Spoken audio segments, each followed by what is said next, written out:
Hey boys and girls, welcome to my channel. I'm for Classic and welcome to BenchART. So for today, what I do every year is NBA 2K21, a game developed by Visual Concepts, the same developers behind pretty much all the NBA games, and they are using their in-house technology, which is exactly the same engine as before. So I decided to give it a try how this game runs on the Intel HD 620, and I decided to start with 720p using the low presets, which isn't actually pretty bad because it still includes shadows, alright, and there is also a temporal anti-aliasing going on, which makes a very good job in smoothing some of the edges of the game. So I have the latest drivers installed from Intel and I'm using dual channel memory, 32 gigs. You don't really need 32 gigs. I'm pretty sure if you have 8 gigs on dual channel or 16 gigs on dual channel, your experience will be the same. Although if you have a single channel memory, probably your FPS will be a lot affected. So let's take a look first at the minimum requirements. And this game asks for an old CPU, so first gen core Intel series or an AMD FX, one of the most weak ones, 4 gigs of RAM, which in case of a shared memory graphic card like Intel HD, it is always recommended to have more, like 8 gigs for example. And they also require an NVIDIA GTS 550 or an AMD HD 7770. So there are no specifications in here for Intel HD graphic cards, although I was able to run the game. So I got an average of 48 frames per second, and the 1% low it was 25. The drops below 30 frames per second, it was cutscenes or replays. During gameplay, the experience that you can expect, it is something in between the 40 to 60 frames per second. It is not perfect by any means, alright, but it is quite playable. And that's the point where I want to leave this. Playing this game at 720p low settings provides a playable experience between the 40 to 60 frames per second.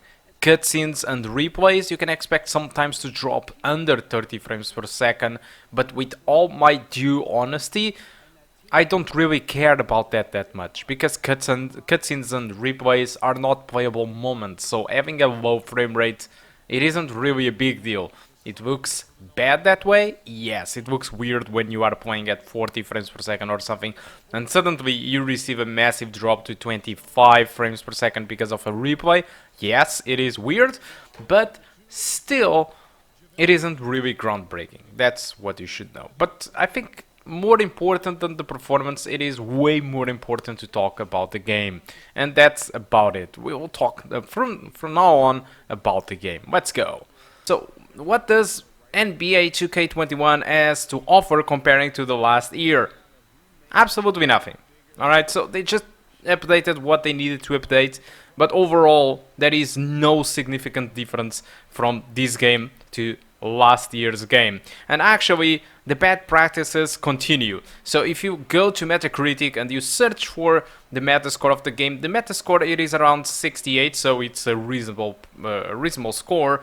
But if you go to the user score, and this is a score between 0 to 10, I mean, users only gave 0.9. The average of the user score it is 0.9 from 0 to 10. So this clearly shows how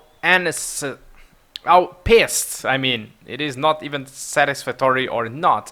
Community, it is pissed at 2K because of NBA. And if you go to Steam, you can see that most of the users share the same thing, with the game having a score of 24%. This is mostly negative. Nobody is really happy about this. And this is only because one simple reason. Every year it is the same thing. This game, despite the gameplay it is good, despite the graphics are good, this game tries to push so hard into microtransaction territory that you can't play the game and having a fun with it without paying even more than the 60 bucks. So this game looks like those free-to-play games, those mobile free-to-play games that actually tries to force you all the time to buy microtransactions, and it clearly makes your life very difficult in-game until you pay.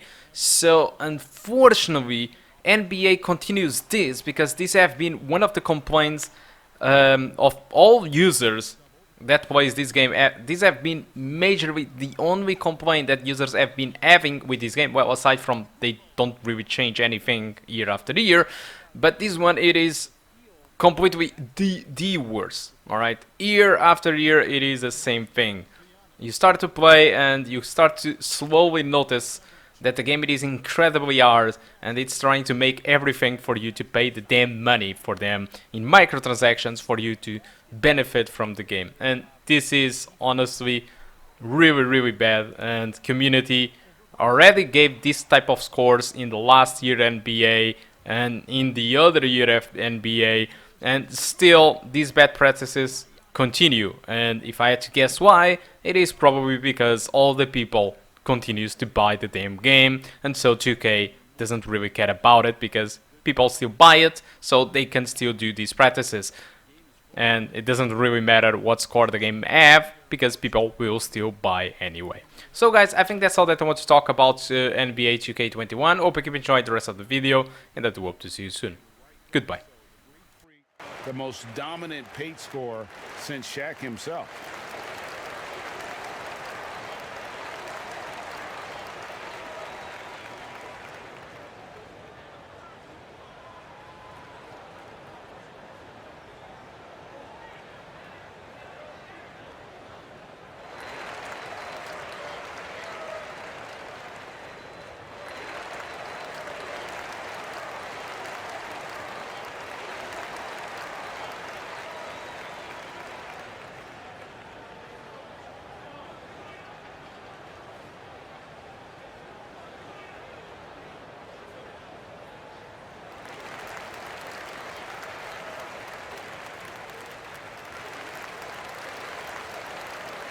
Howard's checked in for the Lakers.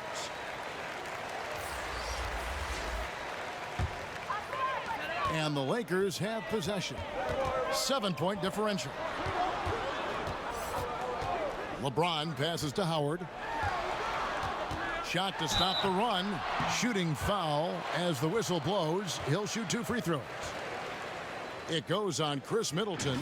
Got to be careful once LeBron breaks the seal of the free throw line. There's a lot of power and a lot of muscle coming at you. Usually it ends up with free throws.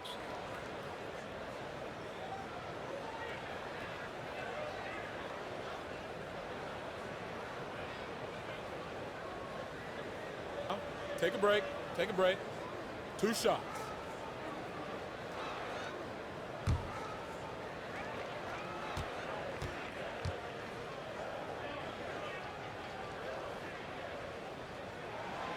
Free throw drops for James.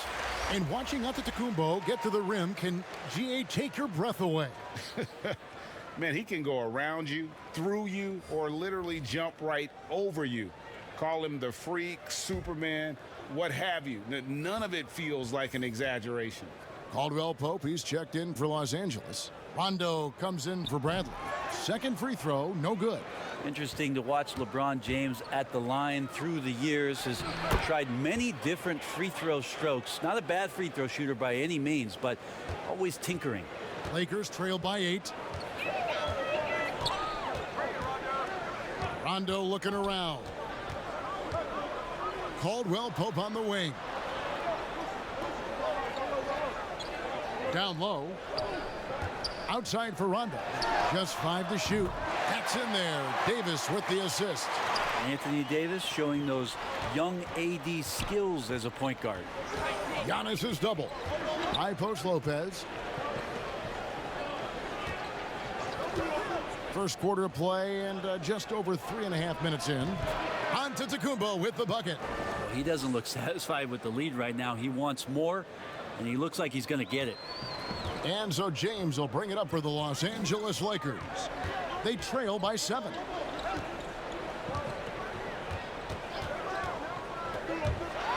And the dunk by James. LeBron exploiting the defense once again, knowing when to slash, and gets himself to the rim. Bledsoe dishes to Lopez. He kicks it to Giannis. And they double up Giannis. Nice ball movement by Milwaukee. And it's good for 2. Well, the more Giannis works on these kind of shots, and trust me, he is, the better he'll become. Rondo passes to Howard. Pass to Davis.